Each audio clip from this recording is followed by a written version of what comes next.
በዚህ ሰዓት ለኔ የሚያስፈልገው ኢትዮጵያ እናቶች፣ ኢትዮጵያ አባቶች፣ ወጣቶች ሁላችሁም በየእምነታችሁ እንጸልዩልኝ። በሽታዬ በምርመራው እንኳን አልታወቀም፣ ራሴን እያጣውኝ ነው፣ ከባድ ሁኔታ ላይ ነው ያለውት ብለዋል ማስተር አብነት። ውድ ኢትዮጵያውያን ይህ ሰው ዘር ቀለም ሳይለይ እምነት ሳይለይ እርዳታ ያስፈልጋቸዋል ብሎ በሰበበት ቦታ ሁሉ ተገኝተዋል። እንባቸው የፈሰሱ የብዙ እናት እንባን ጠርገዋል። የታመሙ የተራቡና እጅግ ተስፋ ቆረጡ ሰዎች ጋር ሁሉ በሚያስፈልገው ሰዓት ደርሷል። አሁን ግን የሁላችንንም እገዛ ይፈልጋል።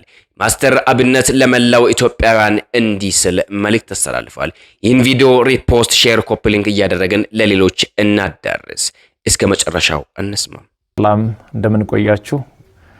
መታመሜን ሰምታችሁ በጣም ብዙ ሰዎች እየተጨነቃችሁ ነው። መታመሜን የነገርኳችሁ እንድትጨነቁ ፈልጌ ሳይሆን እንድትጸልዩልኝ ስለሚፈልግ ነው። በርግጥ አዲስ ሚዲያ ኔትወርክ ጋር በነበረን ኢንተርቪው ቆይታ ጋዜጠኛው በድንገት ሲጠይቀኝ መታመሜን ነግራችኋለሁ። አሁንም ቢሆን ሁላችሁም በየእምነታችሁ እንድትጸልዩልኝ እፈልጋለሁ። ህመሙ የጀመረው አሁን አይደለም፣ ተላምደናል።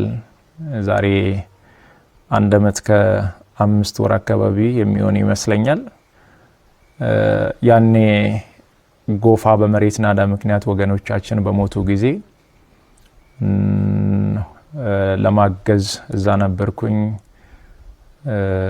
እዛ ታመምኩ። ከዛ በኋላ ህመሙ በዛው ነው የቀጠለው። እስካሁን ባለው የህክምና ክትትል እያደረኩ ነው። ቀጣይ ያለው የህክምና ሁኔታ በቅርቡ ከሀገር ውጪ ሄጄ በቂ ህክምና አደርጋለሁ።